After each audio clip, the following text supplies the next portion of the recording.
Hola, Lucas. Hola, doctor Buenos días. Alberto. Muy buenos días. Bienvenido. Buenos días. Muy bien. ¿Cómo Entonces, están con la todos? presencia del señor Muy bien, director gracias. Señor director. de Planeación Nacional, iniciamos esta sesión virtual informal del día 1 de abril con la solicitud a los compañeros, por favor, apagar los micrófonos, tal como ayer pues se determinó. Vamos a hacer sesiones periódicas breves, iniciando con el señor director de Planeación, Luis Alberto Rodríguez, con quien me comuniqué ayer posterior a la comisión y aceptó gustoso participar en la mañana del día de hoy. Para mañana a 2:30 de la tarde ha aceptado también el señor ministro de Agricultura, Rodolfo Sea. En estas reuniones, doctor Luis Alberto, que queremos hacer de manera ágil, iniciando de manera diferente, o sea, con la intervención del invitado, para que nos exprese pues las inquietudes que ha transmitido la comisión, y no son otras que de manera central el tema de los planes de ordenamiento territorial y pues adicional, por supuesto, escuchar alguna explicación de su parte sobre las medidas de mitigación pues alimentaria para la población, en especial escuchar el tema de la medida de los 3 millones de informales que se ha denominado, creo que, bueno, usted explicará. Y hemos escuchado que son 160.000 pesos, saber si es por una sola vez, si esto va a ser repetitivo a través del año, en fin. Pero digamos, el inicial, y para eso está invitado como observador el doctor Carlos Camargo, director de la Federación de Gobernadores. Él ha enviado una carta también haciendo esa solicitud, y él pues y los gobernadores expresan que pues no pueden hacer contacto con la ciudadanía como realmente es la prioridad para construir estos planes de desarrollo. Y aquí nosotros agregamos también que cuando hablamos en un plan de desarrollo del número de personas con necesidades básicas insatisfechas, creo que nos situamos en otro escenario. Por ejemplo, quienes antes no eran una población vulnerable como muchos informales, hoy ya sí lo son. De manera que creo que cambian una serie de temas. Los programas de interés mutuo, por supuesto, ahora habrá que darle prioridad a incluir los temas del COVID-19, los recursos para la salud, los temas alimentarios, el fortalecimiento de la red pública hospitalaria. María Rosario, en tu departamento de Sucre se destinaron creo que 25.000 millones de pesos para el tema alimentario, en muchos de los nuestros, en el Atlántico, en Barranquilla igual, de manera que creo que hay unos cambios. He escuchado pues que el escollo sería que esto está reglamentado por una ley orgánica, pero creo que una emergencia sanitaria como esta debe permitirlo, la ley 152 del 94.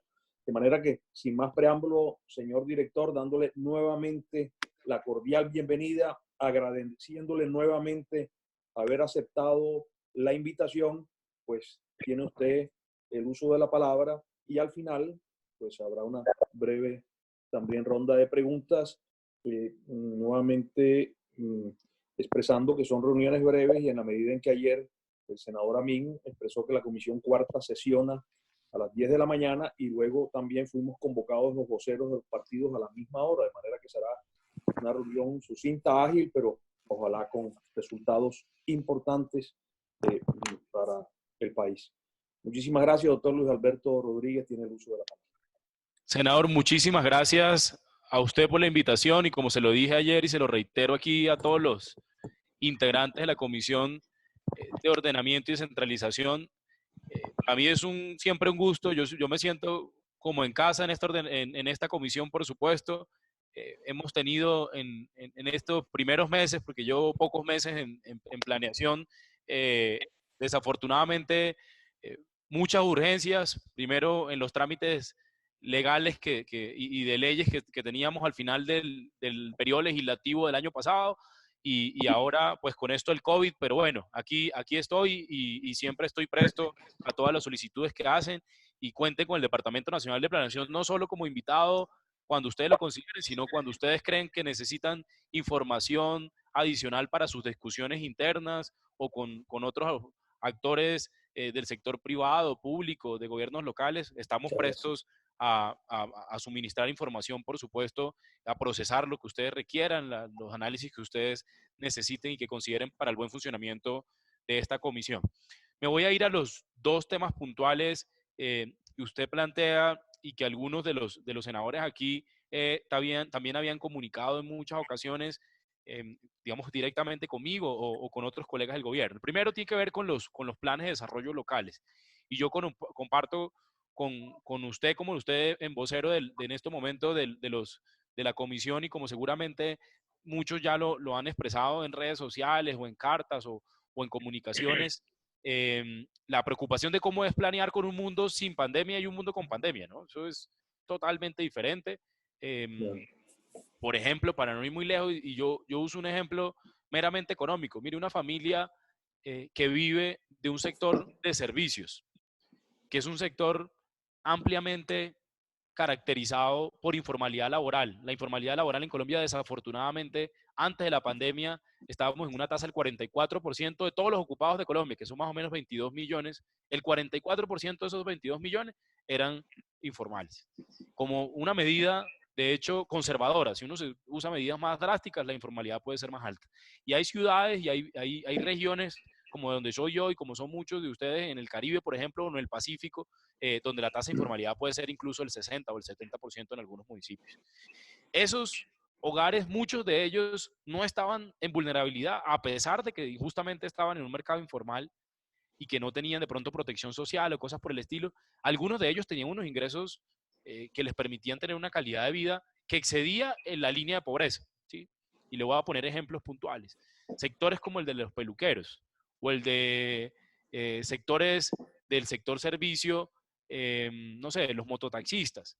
Puede que si uno sumaba los ingresos de estas familias, estaban ligeramente por encima de la pobreza, hasta el punto que algunos de ellos no estaban en programas sociales, no estaban en Familias en Acción, porque hay gente en Familias en Acción que está mucho más expuesta que esas familias que están en informalidad, porque hay familias en Familias en Acción que están un adulto enfermo en algunos casos, un adulto que nunca ha conseguido trabajo y un joven que tiene que ir a estudiar.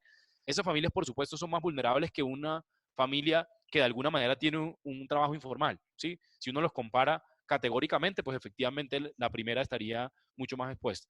Pero en un mundo de pandemia, esa familia que vivía en el sector informal, pues pasa a ser incluso más vulnerable que una familia que esté en Familias en Acción, o en Colombia Mayor, o en Jóvenes en Acción. ¿Por qué? Porque el de Familias en Acción, mal o bien, está recibiendo un monto desde hace un buen tiempo y tiene seguro un monto.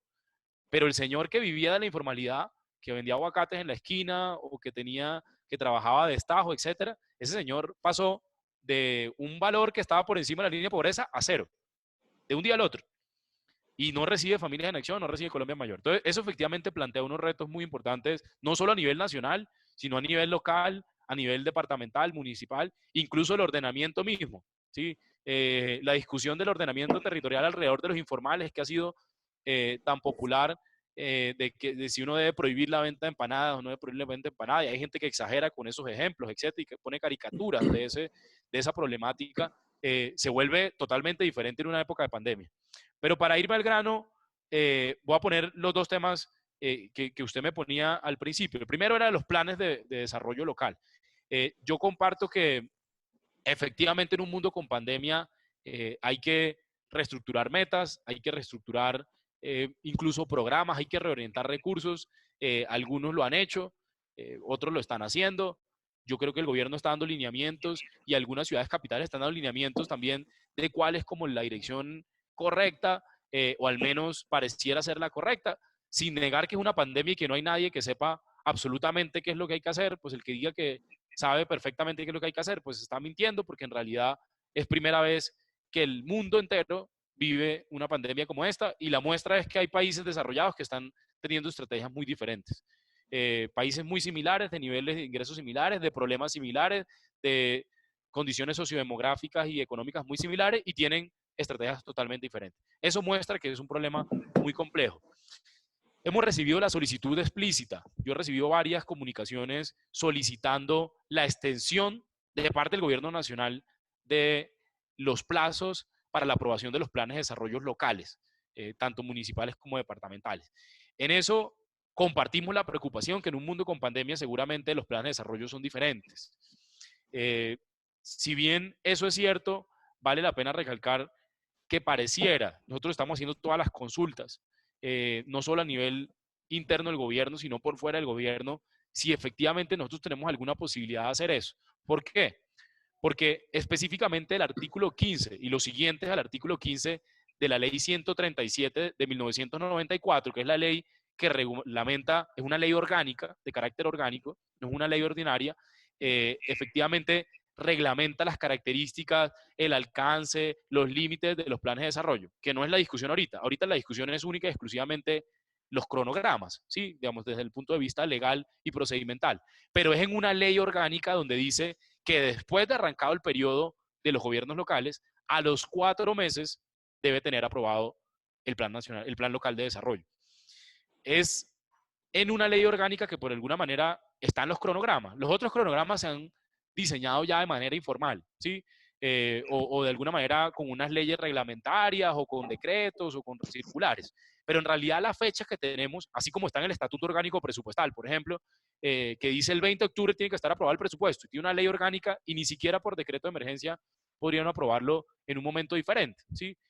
Lo que le permitiría a uno una ley de emergencia sacar un decreto que modifique el presupuesto, pero uno no puede ir al Congreso en diferentes fechas del presupuesto. Exactamente pasa lo mismo, pero a un nivel, pues por supuesto, territorial de municipios y departamentos con el plan de locales de desarrollo. No obstante, reconocemos y el gobierno estamos completamente de acuerdo que tenemos una problemática en ese sentido y es que sí pareciera que los gobiernos locales necesitan hacer reajuste. A pesar que, como entendí que el doctor Camargo está acá, no sé si el doctor Toro también, de Fede Municipios, pero por ejemplo hay departamentos, el departamento del Cesar ya aprobó el plan local de desarrollo, lo aprobó hace 10 días y cursó todos los trámites legales, ¿sí? Incluido el de aprobación en la asamblea, un mes y medio antes de que cumplieran los términos.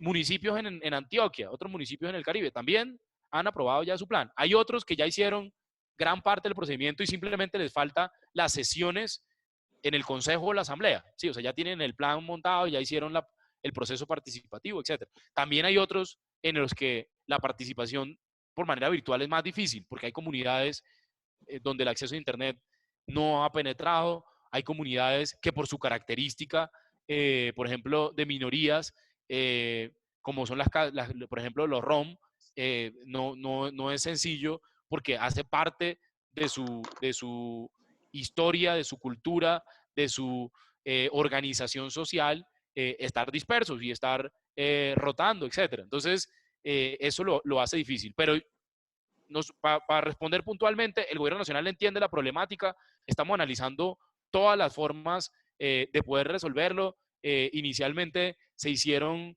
el Ministerio del Interior sacó una circular el 16 de marzo, que ahorita les comparto esa información si no la conocen todos, que efectivamente hacía un llamado desde el 16 de marzo a usar los medios virtuales, así como lo estamos usando de manera informal en esta comisión. Ojalá de manera formal se use para hacer aprobaciones de los proyectos, pero tenemos clarísimo que estamos en una problemática y en una problemática legal, ¿sí?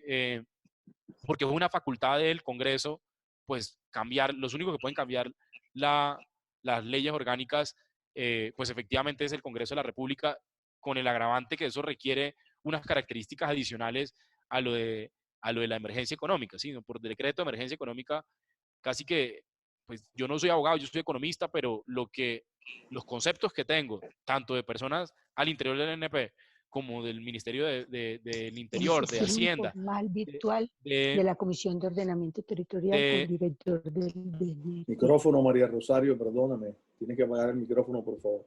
Continúe, doctor Rodríguez. Muchas gracias, senador.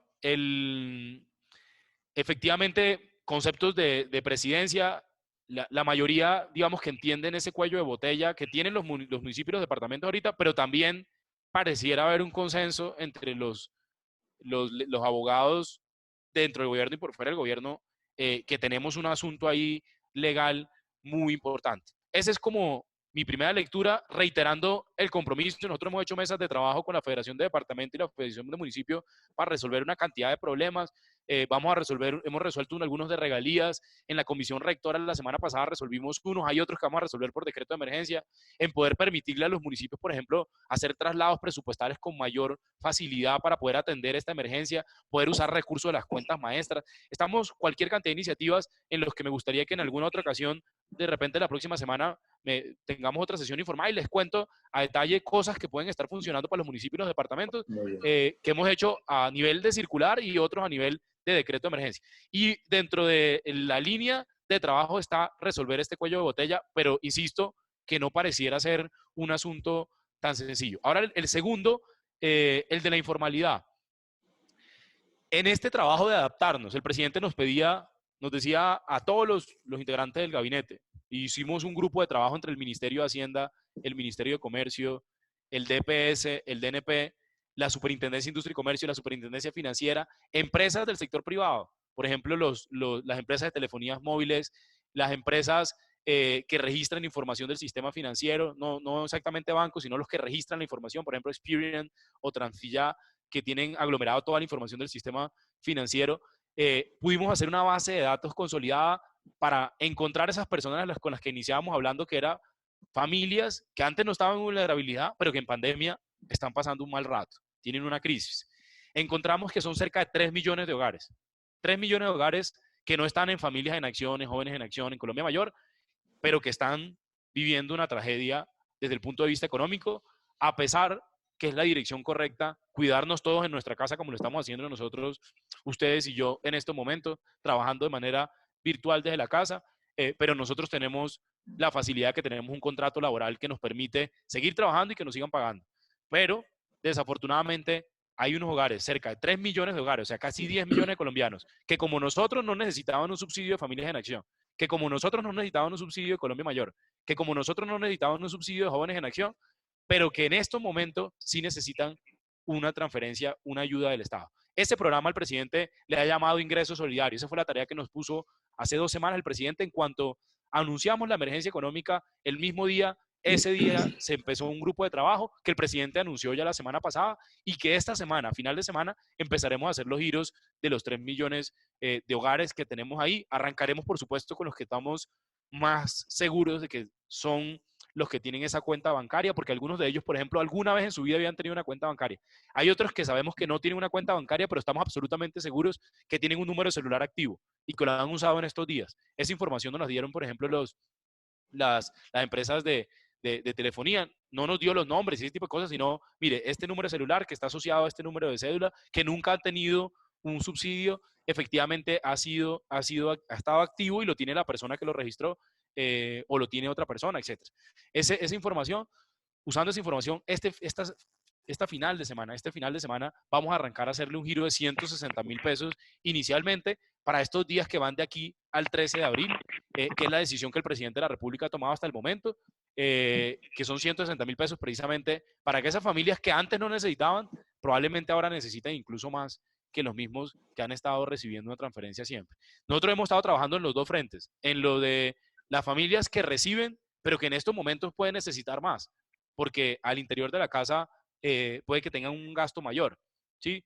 Y puede que algún familiar que daba algo adicional se lo haya quitado. Entonces, precisamente para esas familias que hoy tienen programas, por ejemplo, hicimos un giro extraordinario de todos los programas. La semana pasada ya se hizo el 90% de esos giros. Un giro extraordinario de Familias en Acción, un giro extraordinario de Jóvenes en Acción, un giro extraordinario de Colombia Mayor, que eso más o menos suma 2.600.000 en el primero, 200.000 en el segundo y 1.700.000 en el tercero, el número de familias.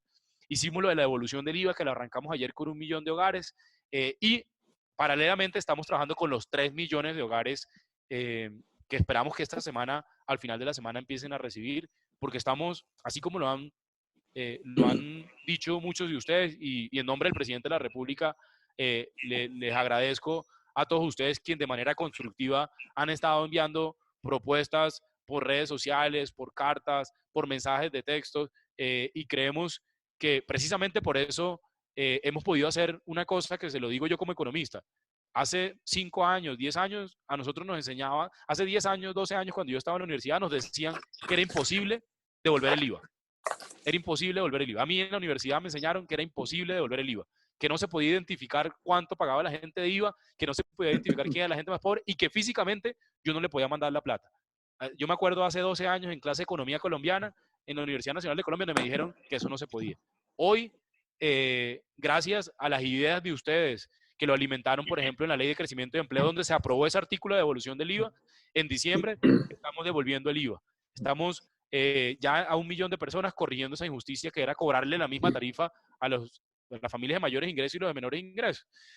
Y así como hemos recibido esas ideas que recibimos en la Ley de Crecimiento y Empleo de parte de muchos de ustedes y de muchas formas, también hemos recibido de manera, digamos, respetuosa todas las iniciativas que nos han llegado y de las cuales se los agradecemos para poder llegarle a esas familias que nunca han tenido un subsidio, pero que ahorita necesitan una mano de nosotros todos, no como gobierno ni nada por el estilo, sino como nosotros todos como colombianos, como sociedad, que tiene alguna posibilidad de incidir en esas discusiones. Muchísimas gracias, doctor Luis Alberto. Antes de dar el uso de la palabra, en mi intervención inicial, doctor Luis Alberto le había preguntado si estaba previsto algún tipo de giro, en especial si se extiende la cuarentena. ¿Este es un giro único o cómo se va a manejar el tema?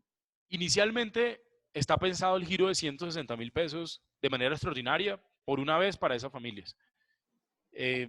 A medida que hayamos tenido más información, y en eso nosotros hemos ido, ha sido, digamos, una instrucción del presidente, aquí las decisiones que hemos ido tomando son con base en información. Cualquier decisión que tomemos bien o mal nos cuesta vidas. ¿Vidas por qué? Porque son vidas que se pueden morir por el coronavirus o vidas que se pueden morir del hambre.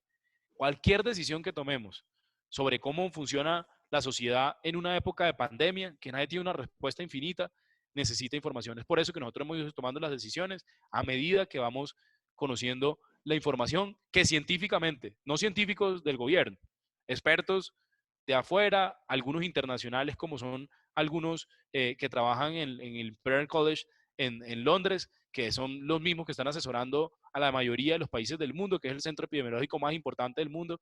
Efectivamente, con esas decisiones son los programas que hemos diseñado hasta el momento. Tenemos claro que seguramente es posible que necesitemos más medidas. O sea, la primera medida que tomamos, que fue tener 15 billones que no existían, en el decreto 444 y usarlos, por ejemplo, para devolverle el IVA a los más pobres, usarlos para estos 3 millones de hogares, usarlos para comprar ventiladores, usarlos para comprar camas, usarlos para irrigar más recursos al sistema de salud, usarlos para comprar mercados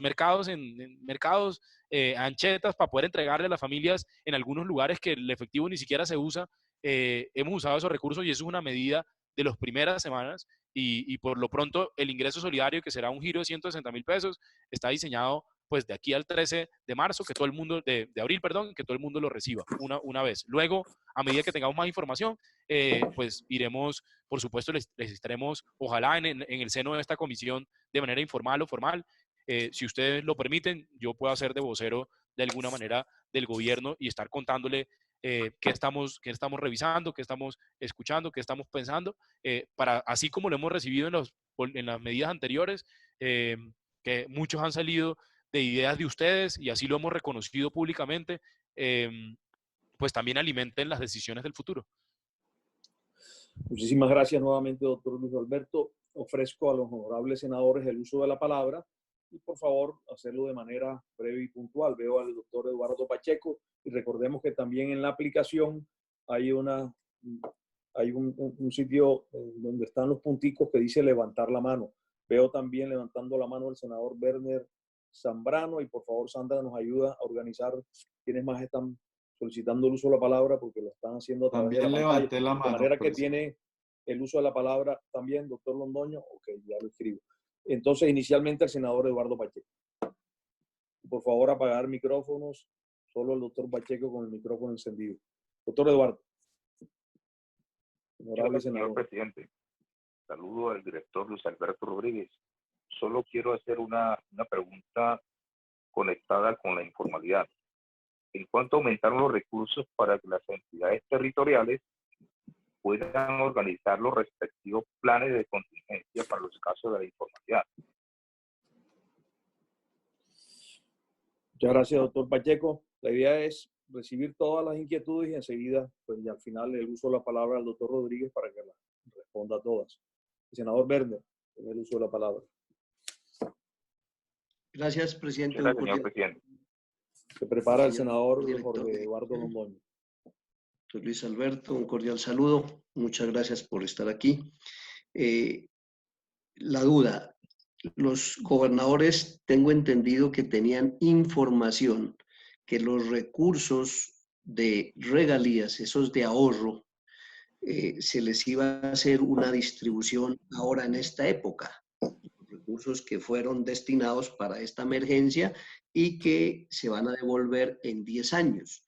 Ellos venían trabajando, el doctor Camargo seguramente, no sé si tenga claro eso, se les había anunciado que se les iba a entregar unos recursos para este cuatrenio. Entonces, ahí se va a modificar el tema del plan de desarrollo.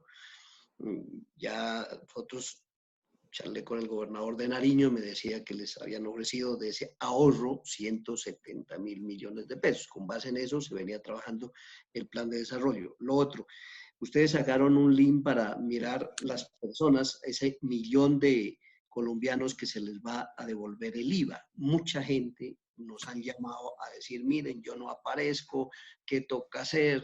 ¿Qué tienen pensado en eso? Y lo mismo con el ingreso solidario que ustedes hablan de los 3 millones, que me parece excepcional los 160.000 pesos. Gente que está por fuera, van a sacar un link ustedes para uno irse enterando y gente que de verdad está muy necesitada y esperando que se le diga si está o no está dentro de los 3 millones que tiene pensado. Y escuché a la ministra, no sé si sea un tema diferente, que iban a llegar con unas remesas a 1 millón de hogares y no sabemos cómo va a ser eso, si va a ser de una forma descentralizada o si desde allá van a manejar o se va a hacer con los entes territoriales. Muchas gracias. A usted, senador Werner, tiene el uso de la palabra. El senador Jorge Eduardo Londoño, se prepara la senadora y vicepresidenta Laura Fortich. Gracias, presidente. Un saludo muy cordial al doctor Luis Alberto y 3 consideraciones puntuales.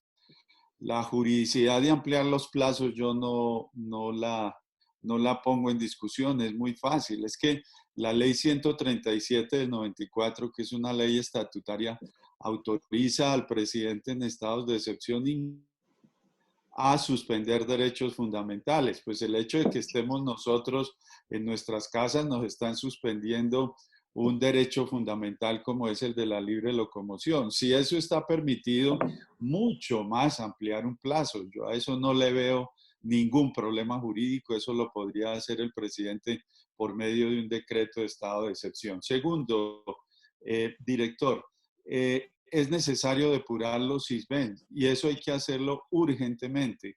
Y eso lo pueden hacer los alcaldes. En momentos de excepción como los que estamos viviendo, se hace necesaria la confianza del nivel central en el nivel territorial. Esa es una labor que por única vez se le podría dar a los alcaldes para que ellos de una u otra forma, que son los que conocen quiénes son las personas necesitadas, pues puedan hacerlo. Y tercero, director, para solicitarle una información, ¿cómo va lo de los pactos funcionales que estuvieron aprobados en el plan de desarrollo, que hace posible que pues, los municipios puedan acceder a los pactos territoriales? ¿Qué sucede ahí?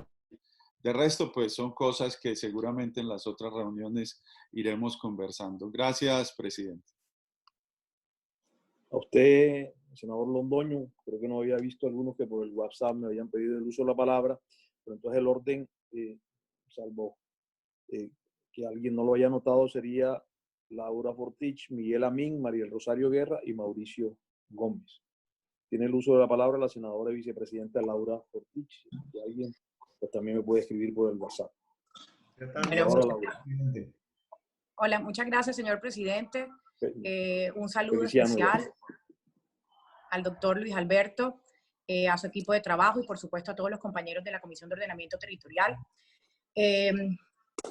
Doctor Luis Alberto, lo he dicho en varias reuniones, digamos, aplaudimos de que el gobierno nacional y el equipo de trabajo del presidente Duque le ha dado importancia a este tema, diferente a otras naciones donde no se le ha dado la importancia y digamos que a pesar de lo difícil que ha sido, comparándonos con otras naciones, pues no está tan grave la situación. Sin embargo, es un momento muy difícil y hay que continuar con las medidas que viene adoptando el gobierno y con las propuestas pues, que vienen presentando congresistas y diferentes sectores.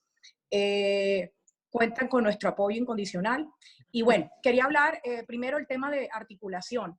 Se reciben ayudas de todo, por parte de diferentes fuentes.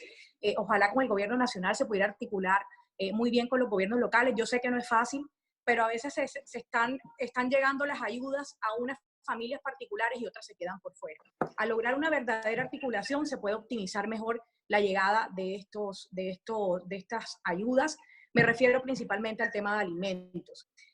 Segundo, pues ya nos había acompañado en la Comisión Séptima el año pasado en un debate de control político que realizamos sobre el tema de desempleo, y efectivamente esas metas que se tenían con esta situación que no esperábamos, por supuesto, van a cambiar rotundamente.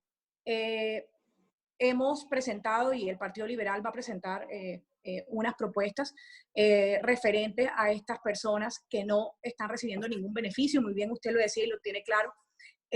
Son personas que les va a dar más duro porque están acostumbrados a unos ingresos un poco más altos de estas familias vulnerables y sin embargo en este momento no tienen ningún tipo de ingreso. Por ejemplo, en el caso del transporte, las autoridades de transporte por lo menos tienen el registro de taxistas. Los taxistas son precisamente uno de estos gremios que está viéndose afectado porque muchos no cuentan con ninguna ayuda. Entonces las autoridades de transporte tienen esta información, ojalá sea incluido en esos 3 millones de familias que están apuntándole. El presidente del Congreso, nuestro compañero de bancada, el doctor Ridio García, ha hablado de los músicos, no de los músicos reconocidos, sino de esos músicos de esquina, de plaza, donde efectivamente no sé cómo se puede también llegar a ese gremio, y muchas otras personas que quedarían por fuera.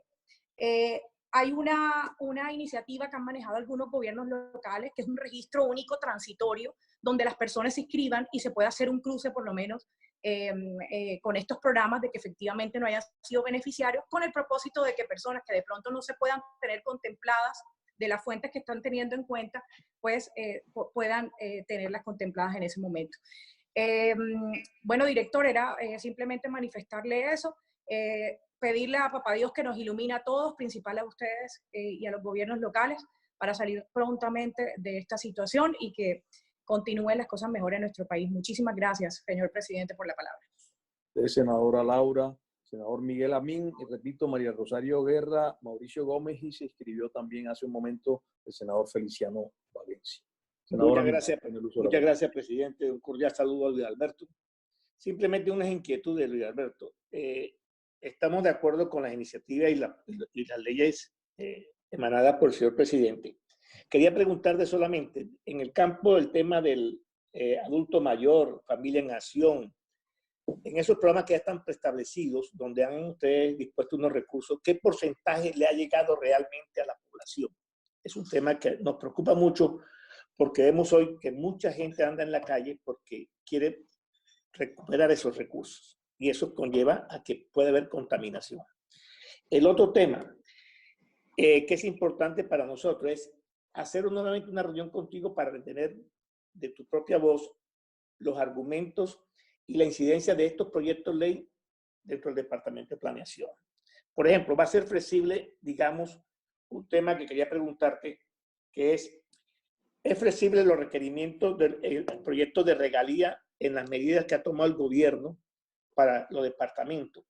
Y decirte que sí nos gustaría a nosotros estar mayor informados y en qué tiempo esos 160,000 pesos que le van a entregar a las familias o a las personas informales, en qué tiempo tiene programado el gobierno de que esos recursos lleguen como tienen que llegar. Simplemente esa es la inquietud que quería plantearte.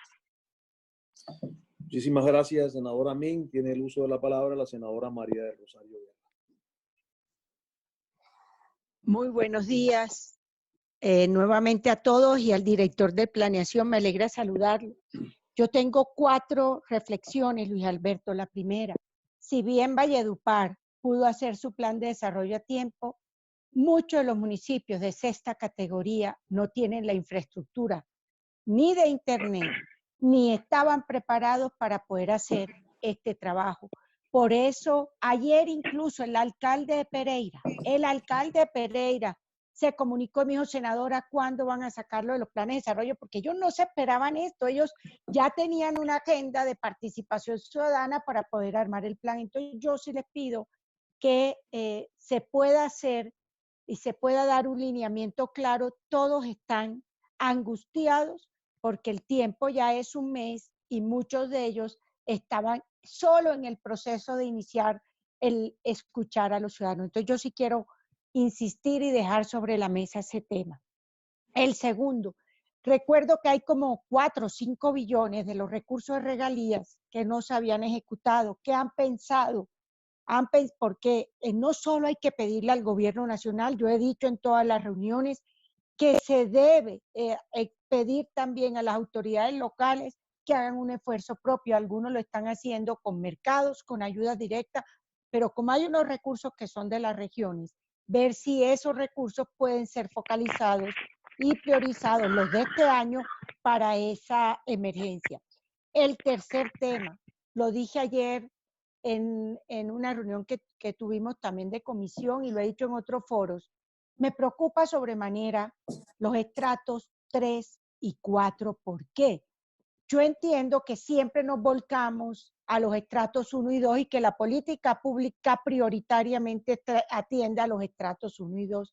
Pero resulta que hay unos estratos 3 y 4, que son esos los del sándwich, que están sintiendo que no hay decisiones que de una u otra manera a ellos los pueda beneficiar. No sé ustedes qué están pensando, pero por ejemplo, esta mañana me llamaron de Puerto Libertador, Córdoba, y ayer de Dos Quebradas, Risaralda. Son esas familias que hacen un gran esfuerzo, que están pagando todavía su arriendo, que están pagando su crédito, etcétera, y no han sentido, ellos no son los del mercado, ellos no son los de los 160,000 pesos del tema, si bien muchos de ellos son independientes, tienen sus propios negocios, entonces esa inquietud la tengo, que es un poco clase media, aunque estrictamente es media vulnerable.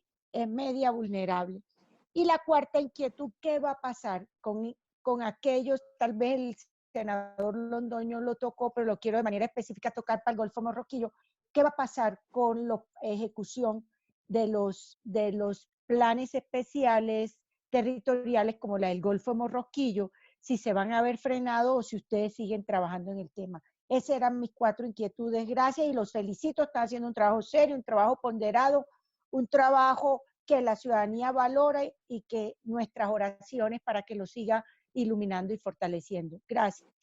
Muchas gracias, honorable senadora. Senador Mauricio Gómez, y se prepara el senador Feliciano Valencia. Un saludo especial para el director y para los senadores y senadoras que nos acompañan en la mañana de hoy. A nuestro presidente, saludos también. Ayer se planteó el tema, Luis Alberto, de los planes de desarrollo en los distritos, en los municipios y en los departamentos. Por lo que te escuché, hay un tema jurídico que está siendo analizado para tomar esta decisión. ¿Cuándo se tomará esta decisión y cómo se socializará con los distintos alcaldes y gobernadores esta medida? ¿Qué apoyo brindará el DNP para que estas medidas lleguen a cada departamento, a cada distrito y a cada municipio? Eso es lo que tiene que ver con los planes de ordenamiento territoriales.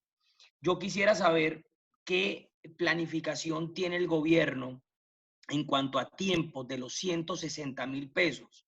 Hemos escuchado, por ejemplo, a Claudia López ayer hablar de que la cuarentena se va a extender por 3 meses más. Hemos escuchado al ministro de Salud decir que la cuarentena no va a ser solo hasta el 13 de abril. Hemos escuchado al presidente Duque decir que esto va a ser mucho más largo de lo que se cree. Entonces, ¿qué reservas? ¿De dónde piensan tomar más recursos para que estos 160,000 pesos no dejen de llegar a estas familias que necesitan esta plata para poder vivir. Y dentro de los planes, todo el mundo sabe en los territorios que se privilegia, senador Londoño, el tema de infraestructura sobre cualquier otra cosa. Tenemos que hacer algo para que los alcaldes y gobernadores entiendan que primero está la vida humana, que primero está el ser humano, que no es más importante un puente, una playa, un centro comercial, una carretera, que la vida humana. Lo primordial para el gobierno de Duque debe ser salvaguardar la vida humana.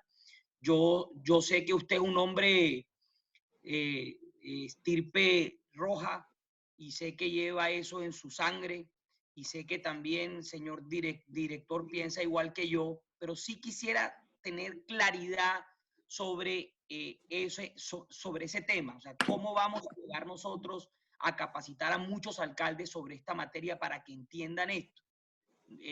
Colombia no es Bogotá, hay municipios muy alejados, con poca capacidad institucional que no tienen cómo entender estas cosas. Entonces yo sí quisiera enfocarme en estos dos puntos y escucharle un poco sobre estos dos temas. Gracias, senador Mauricio. Senador Feliciano Valencia. Gracias, señor presidente. Un saludo muy fraterno a todos los colegas que estamos trabajando de manera virtual. Buen día, señor director del DNP. Algunas inquietudes. Las poblaciones étnicas, las poblaciones rurales que vivimos en las regiones, estábamos desplazados, confinados por la acción del conflicto armado, la guerra, la violencia en las regiones. Ahora esta pandemia entró a agudizar esta situación que se está viviendo en las regiones. Las preguntas mías son las siguientes. La población étnica, entre ellos las indígenas, hemos presentado unos planes de contingencia para evitar la expansión del coronavirus. Se ha hablado con la señora ministra del Interior, con la institucionalidad que debe atender esta situación que estamos manifestando. Hasta ahorita no tenemos respuesta. Entiendo que ustedes trabajan en equipo de manera articulada entre todos los programas, direcciones, ministerios, en fin, toda la institucionalidad debe estar trabajando articulada para atender esta emergencia. Yo me uno a lo que la señora Ortiz planteaba, cómo es el ejercicio de articulación entre los municipios, departamentos, autoridades indígenas, afrocolombianas, en fin de que las medidas sean más efectivas y pueda llegar a las diferentes poblaciones. Para el caso de la población indígena, seguramente no todos estamos en familias en acción, jóvenes vulnerables, adultos mayores, y una alta población hará parte de esos 3 millones de las personas que usted decía. O sea, la idea es el gobierno cómo está pensando actuar frente a atender esta situación de la ruralidad, de las comunidades, de los territorios alejados, en términos de que las medidas lleguen e impacten como lo estamos planteando nosotros. Por el otro lado, me adhiero a la preocupación que plantea la senadora María del Rosario en términos de decir que muchas regiones estamos desconectados de la tecnología. Si esa es la situación, ¿cómo harían las comunidades para articular, para ser beneficiarias, para adquirir la información? Son preocupaciones que nos asisten a nosotros. Por el otro lado, seguramente en sus reuniones de trabajo tiene que haber visto la posibilidad de que los productores de comida, que es la población rural, el apoyo al campo, ayer se anunciaban algunas medidas que el Ministerio de Agricultura ha tomado, pero no vemos como unas estrategias de ayudarle a la población rural, de producir comida, de garantizar la seguridad alimentaria, porque es una de las preocupaciones que nos asiste a todos. ¿Cómo en estos tiempos de emergencia podemos garantizar la alimentación y la comida? Y hasta ahorita no vemos programas, iniciativas o políticas para la producción de alimentos en torno de garantizar este elemento tan vital a la población. Ahorita se anuncia que los centros de abasto están en condiciones, pero en la medida que avance la crisis se va a ir agotando la comida en el país. Así es que nosotros estamos planteando es cómo se asegura la producción de alimentos de cosecha rápida, al menos que esto sea apoyado por el Estado. Finalmente, señor director, nos están llegando información de que en los municipios o departamentos de la periferia de nuestro país, municipios alejados, cabeceras municipales alejadas, hay un problema para el suministro de alimentos, de víveres. Incluso los centros de abasto no le están vendiendo, seguramente tratando de acaparar los alimentos para después subirle los costos. No le están vendiendo alimentos para atender la población. ¿Qué estrategias tenemos para que estos municipios alejados se les garantice la llegada de alimentos, víveres, en fin, que haga parte esto de la población? Sabemos que hay 109.735 familias indígenas en riesgo. En esto queremos ser muy insistentes en términos de articulación para que las medidas anunciadas lleguen a las poblaciones más alejadas de nuestra nación colombiana. Gracias, señor presidente, y gracias, señor director. Senador Feliciano. Sobre eso quiero reconfirmarle a la comisión que mañana, jueves, 2:30 de la tarde, tendremos comisión de ordenamiento territorial con la presencia del ministro de Agricultura. Nos acaba de reconfirmar, de manera que se convoca oficialmente a reunión a las 2:30 de la mañana sobre todos estos temas alimentarios. ¿Cómo no? Señor director de planeación, tiene usted el uso de la palabra para responder. Posteriormente, recordemos que a las 10 de la mañana hay comisión cuarta y hay sesión de voceros también. Algunos de nosotros tenemos que salir a algunas de esas reuniones.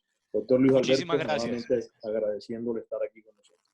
Muchas gracias por cada una de las iniciativas. Tomé atenta nota. Voy a intentar responder cada una de las 9 intervenciones con las dudas que hay en los 8 minutos que nos quedan. De todas maneras, quedo absolutamente abierto a disposición de ustedes para que continuemos conversando en el futuro y para que afinemos partes de las conversaciones que yo creo que yo no veo nada diferente a coincidencias en preocupaciones y en ánimo constructivo de resolver esas preocupaciones. Entonces, la primera es, el senador Pacheco mencionaba cuántos aumentaron los recursos para esta emergencia. Nosotros, cuando anunciamos la emergencia económica, que la anunciamos por el tiempo que por Constitución nos permite, inicialmente son 30 días. Esta emergencia económica, el decreto que luego sacó el aislamiento, todo lo diseñamos de manera organizada y coordinada. Si bien es una pandemia, es algo que no conocía el mundo, nadie sabe cuál es la dirección exacta en la que tenemos que andar. Ha sido todas las decisiones para cuidarle la vida, para salvar la vida de los colombianos. Y lo hemos hecho de forma ordenada, organizada y coherente. Dentro de esa pregunta puntual de cuántos recursos hay, creamos el decreto 444. El decreto 444, que desafortunadamente hubo malinterpretaciones al inicio, se generó una fuente de recursos, aparte de la creada por ustedes en el presupuesto general de la Nación, aprobada en plenarias de Senado y Cámara, que tenía un monto de recursos. Aparte de ese presupuesto, generamos una fuente de 14.8 billones, casi 15 billones de pesos. 15 billones de pesos que no existían. Esos son los recursos adicionales que tenemos de aquí al 13 de abril para prepararnos mejor para la emergencia de salud. Para salvar las vidas, que como decía el senador Gómez, es la prioridad del gobierno. Eso es lo primero que todo. Aquí lo importante es que los colombianos sigamos viviendo. Eso es lo más importante. Por supuesto, para seguir viviendo, no solo tenemos que fortalecer el sistema de salud, sino darle ayudas a las familias que lo necesitan para sobrevivir, porque si no, podríamos tener una cantidad alta de mortalidad y una tasa de mortalidad, no por el coronavirus, sino por los que estamos encerrados, o los que están encerrados, porque nosotros, ustedes y yo, estamos encerrados pero recibimos el sueldo, pero los que están encerrados y no tienen nada que comer. Entonces, esos 15 billones son los primeros recursos adicionales que tienen ese objetivo.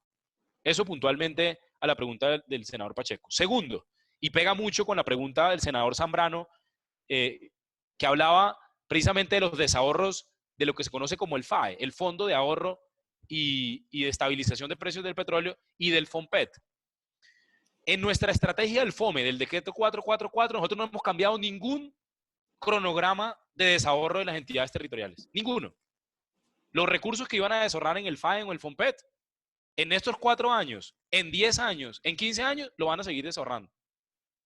Y eso a nivel constitucional está reglamentado qué montos pueden desahorrar. Y eso no lo podemos cambiar nosotros ni siquiera por decreto de emergencia. A nivel constitucional está reglamentado cómo puede desahorrarse.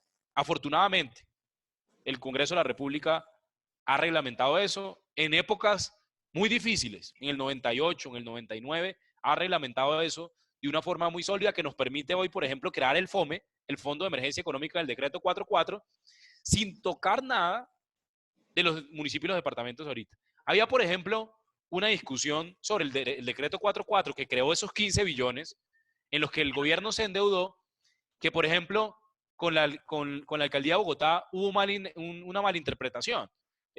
No estoy seguro si de toda la alcaldía o de la alcaldesa, porque el secretario de Hacienda trabajó en el Ministerio de Hacienda como director de política macro y como subdirector de planeación. Estoy seguro que él lo entendía a la perfección, pero hubo una malinterpretación referente a si nosotros estábamos tomando los recursos de los municipios y los departamentos para usarlo para esta emergencia. No. Nosotros lo que nos estábamos endeudando es con recursos que se iban a desembolsar después del 2040. ¿Sí? Después del 2040, esos recursos que van a desahorrarse después del 2040, nosotros tomamos prestados y los ponemos allá en el 2040. Si no son recursos de ahorita, ni del próximo alcalde, ni dentro de 3 alcaldes, ni dentro de 4 alcaldes. O sea, son en más de 20 años que se van a usar esos recursos. Y el gobierno nacional va a pagar esa deuda, como lo ha hecho en muchas ocasiones. Porque el gobierno nacional, a diferencia de todos los municipios y departamentos en Colombia, en 200 años de república, jamás, sin importar quién es el presidente, ha entrado en default. Nunca ha dejado de pagar una deuda. El gobierno nacional, jamás en la historia de Colombia, en 200 años de república. Somos el único país de América Latina que jamás ha dejado de pagar una deuda, a diferencia de los municipios y los departamentos que sí se han quebrado. Entonces, creemos que era la forma. Pero le voy a poner un ejemplo puntual de cómo se dividen esos recursos. Por ejemplo, y lo voy a usar con el ejemplo de Bogotá. Por ejemplo, el FAE, el Fondo de Ahorro y Estabilización del Precio del Petróleo. De eso nos dio 12 billones de los 14.8 billones. Y de esos 12 billones vienen del Sistema General de Regalías, de departamentos y municipios que efectivamente producen regalías. Bogotá no produce regalías. ¿Ustedes saben cuánto tiene derecho Bogotá del FAE? El 1.5%. Del Fondo de Ahorro y Estabilización, de los 12 billones, 1.5%. Que nosotros cogiéramos el FAE y lo dividiéramos por población, como era la propuesta.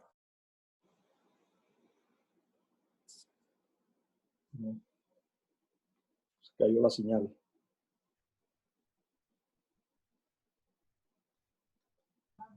Creo que se desconectó, ya lo vuelvo a conectar. Sí.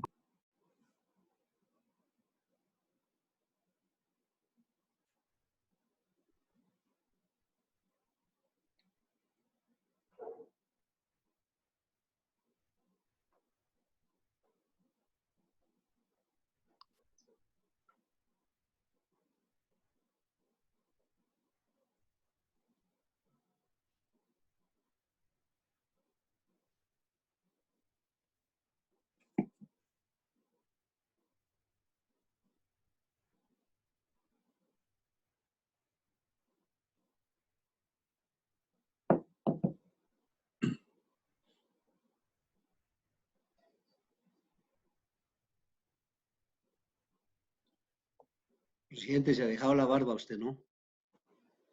Hombre, vamos a ver hasta dónde llega en la cuarentena, se corta el 13 o se sigue creciendo. Pues le va a seguir creciendo, presidente. Pareciera, ¿no es cierto? Senador Londoño también lo veo. Senador Amin tiene todavía más poblada. Sí. El que sí se afecta todos los días es Feliciano, muy juicioso. Sí, sí, eso veo. Yo no tengo necesidad de afeitarme, no me sale. Perdón que se desconectó. Bien, ya tenemos nuevamente al señor director de planeación.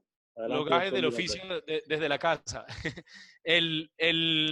Entonces, puntualmente, senador Zambrano, que usted hacía la pregunta, el plan de desahorros que tenían del FAE o del FOMPET, municipio, departamento, sobre todo los productores de precios del petróleo, sobre todo los que tienen efectivamente ahorros en el FOMPET, ahí van a estar. En eso no hemos cambiado nada. De hecho, no podríamos cambiarlo ni siquiera si algún economista creativo que no vendría de un gobierno como nosotros, que somos tan respetuosos de las leyes y los lineamientos fiscales y presupuestales. Yo le doy una cuña, muchos de los que estamos aquí, como pasantes en su momento, o como incluso ministros de Haciendas, trabajamos en el diseño de lo que hoy es el marco fiscal de mediano plazo, y somos no solo respetuosos, sino que somos orgullosos de haber hecho parte de la creación de la institucionalidad fiscal de Colombia, y seríamos incapaces de incluso proponerlo. Pero si incluso pusiéramos proponerlo, algunos como el ministro Carrasquilla, que hace 12 años era ministro también, hizo parte del diseño y que ustedes a bien tuvieron a aprobar, que ni siquiera si algún economista creativo se le ocurre cambiarlo, lo podríamos cambiar. No se puede cambiar, esos recursos están ahí y a nivel constitucional y no se pueden tocar. El tercer punto, que estaba sobre los beneficiarios del IVA, que lo tocaron varios, entre ellos el senador Londoño, quienes se benefician del IVA y cómo se conecta eso con lo del CISBEN. Yo creo que efectivamente el CISBEN tiene muchas mejoras y llevamos 20 años construyendo el CISBEN. El primer CISBEN se hizo en 1999, precisamente en la crisis asiática que terminó impactando a nivel internacional, incluido nuestro país. Eso se creó en ese momento y el CISBEN ha pasado de un CISBEN 1 a que tenía muy poca información, a que en algunas ocasiones fue politizado incluso, y nos han criticado de eso a los colombianos, y incluso en muchas ocasiones han salido titulares malintencionados como congresistas están dentro del CISBEN. No, pues en el CISBEN hay 36 millones de colombianos, ¿sí? O sea, que estemos en el CISBEN no garantiza que uno esté en un programa social. Puede que alguno de ustedes o yo esté en el CISBEN y eso no quiere decir que vamos a recibir un subsidio. Los programas sociales son diferentes al CISBEN. El CISBEN simplemente es el sistema de información que tiene 36 millones de registros. ¿Quiénes se van a beneficiar de la evolución del IVA? 1 millón de hogares, o sea, 4 millones de colombianos. No todos los vulnerables. Eso estamos arrancando, eso nos vale $500 millones y es por eso que no podemos pasar de devolverle el IVA a 1 millón de hogares, a 10 millones de hogares como uno quisiera, ¿sí? Inmediatamente no se puede hacer, por eso arrancamos con 1 millón de hogares, pero será 1 millón de hogares los más necesitados. Pero sobre lo del CISBEN, efectivamente eso se hace con los municipios y los departamentos. De hecho, la información se recolecta y por ley hay parte del proceso del CISBEN que lo hacen los municipios y los departamentos y hay partes que lo hace el gobierno nacional a través del DNP puntualmente. Yo creo que están bienvenidas todas las recomendaciones que hay a que sigamos mejorando en ese sentido, pero yo creo que vale la pena reconocerle a la gente que ha trabajado durante 20 años, no al gobierno, porque nosotros no hemos inventado el CISBEN. El CISBEN existe en Colombia hace 20 años y ha ido mejorando y mejorando, y yo creo que hay que hacer un reconocimiento a eso. El doctor Londoño hacía la pregunta también de los pactos y los planes de desarrollo puntual.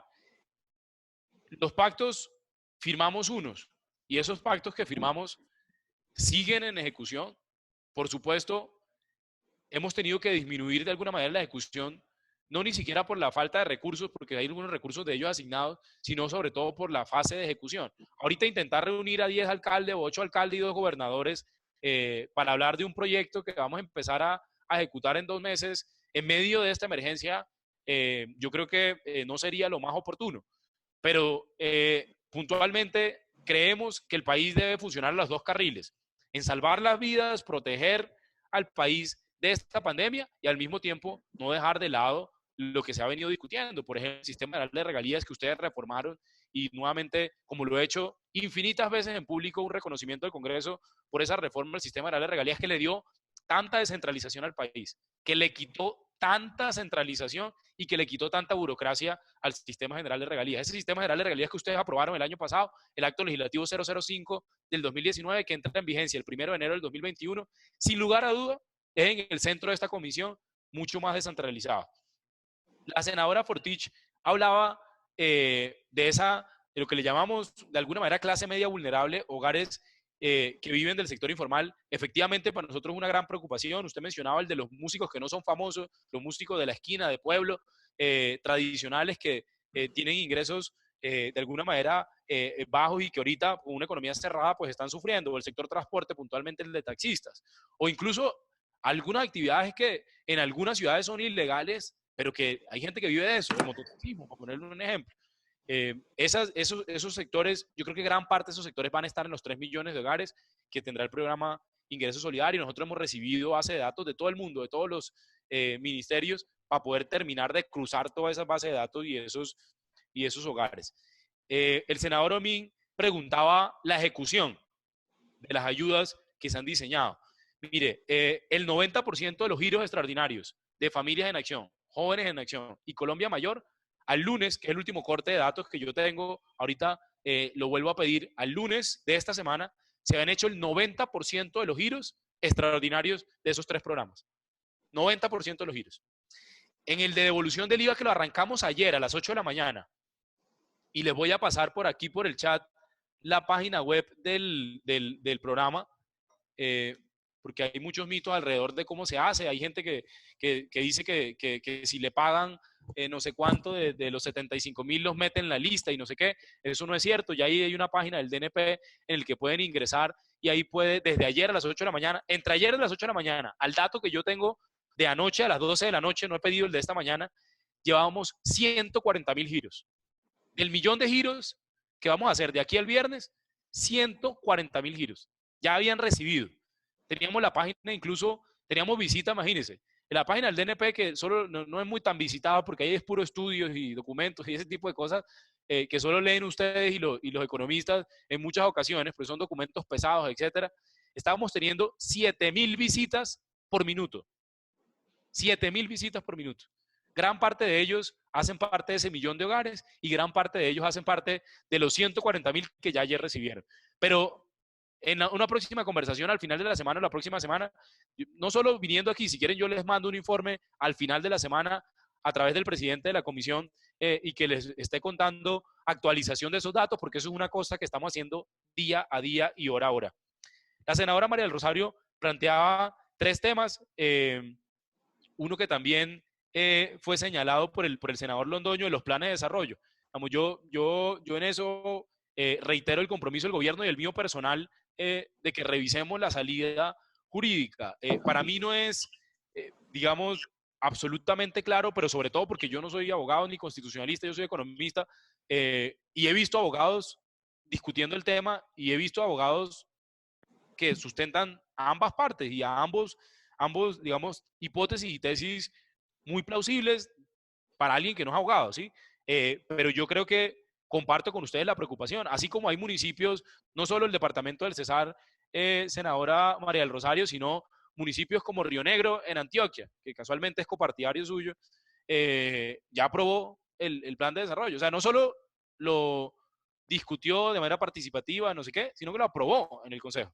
Entonces, así hay, pero yo comparto con ustedes y conozco muchos que no han podido, por la pandemia, no solo no aprobarlo, o estaba, por ejemplo, la alcaldesa de Bogotá, lo digo abiertamente, nos decía en una reunión, mire, nosotros vamos a atender la pandemia y vamos a resolver la pandemia y vamos a hacer lo que podamos hacer por la pandemia, pero pues el plan de desarrollo es un trabajo aparte y lo seguimos haciendo.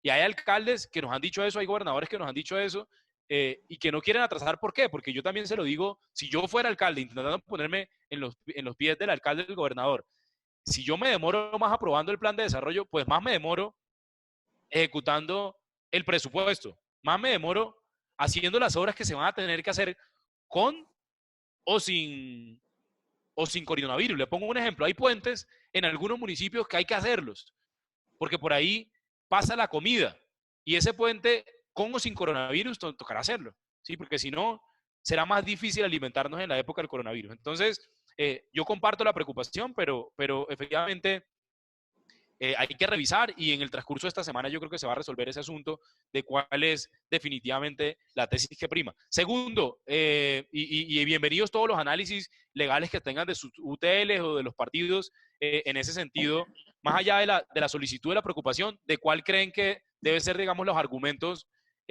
para poder sostener una u otra tesis. Lo de regalías que mencionaron varios y que la senadora María del Rosario también mencionaba, con regalías hay que tener en cuenta dos cosas. Lo primero, el año pasado tuvimos récord en aprobación de proyectos. Desafortunadamente en la ejecución nosotros no tenemos potestad legal. Los departamentos y los municipios, y mal haríamos, ¿sí?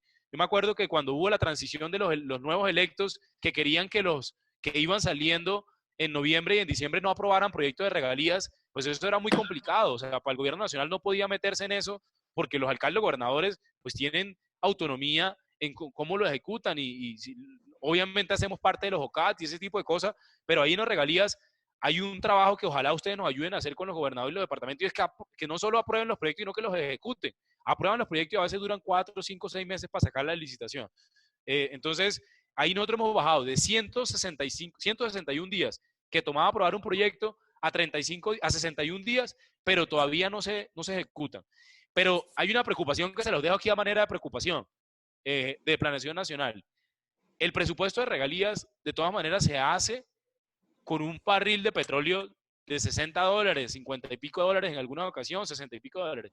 Hoy el barril de petróleo está por debajo de los 30, ¿no? Entonces, ahí hay una preocupación y una discusión más amplia que no es simplemente aprobar, sino que incluso presupuestalmente estamos en una coyuntura que no solo es la del coronavirus. Si no, recuerden todo esto geopolítico que está pasando con los precios del petróleo entre Rusia, los países del Golfo y Estados Unidos, y ahí puede haber sorpresas, desafortunadamente, para los municipios y los departamentos. Nosotros lo venimos diciendo hace rato. Comparto la preocupación de los estratos 3 y 4, que es muy parecida a la de la senadora Fortich, que hay gran parte de ellos van a estar en esos 3 millones de hogares del ingreso solidario. Fíjese que si usted suma todos los programas sociales de Colombia, más lo que vamos a tener de ingreso solidario, vamos a tener casi 20 millones de colombianos recibiendo un efectivo en esta época. Eso es bastante, y yo creo que muchos del estrato 3 y 4 van a estar ahí. El senador Gómez, muchas gracias por el apoyo al gobierno. Usted reiteraba lo de la fecha de decisión de los planes de desarrollo locales. Esta semana yo creo que debemos resolver eso. Y estamos bienvenidos a todas digamos, las ideas que ustedes tengan para sustentar una u otra posición. En cuanto a los 160,000 pesos, a final de esta semana vamos a arrancar con esos 3 millones de hogares. Así como les mandé esta página del IVA, les enviaré la página de ingreso solidario cuando salga, que será a final de esta semana, y cuáles serán los cronogramas y el detalle. Por ahora, una invitación a que conozcan la página de la devolución del IVA y que las personas que pregunten si hacen parte de ese millón, pues ojalá la puedan visitar, y pues los números de teléfono del DNP que ahí salen también están abiertos. El senador Valencia ponía el tema de las comunidades étnicas y las poblaciones indígenas. Por supuesto que estamos trabajando articuladamente. El Ministerio del Interior ha sido muy solidario en ese sentido con nosotros, entregándonos bases de datos, entregándonos información.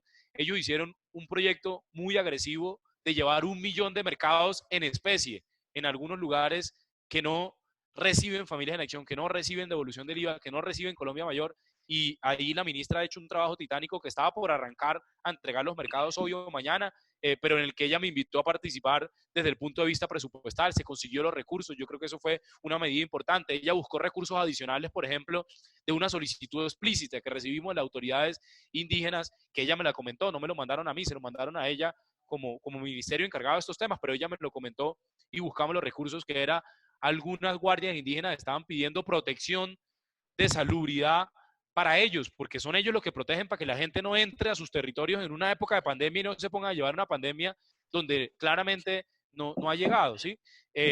Ahí se han dispuesto unos recursos para darle tapabocas, instrucciones alrededor de salubridad a la Guardia Indígena, que hace un trabajo, y yo reconozco ahí eso, y senador Feliciano, ojalá se diga a viva voz en los medios de comunicación. Las guardias indígenas juegan un papel fundamental ahorita para que la pandemia no llegue a esas comunidades. y es que pues no llega alguien que, como nos llegó la pandemia de España, de Chile, de no sé dónde, pues no se le ocurra meterse pues al Amazonas a pasear ahorita, a conocer una cosa que todos debiéramos conocer, pero un lugar donde si no es porque llega alguien de afuera, pues no debiera llegar una pandemia que claramente tiene características internacionales.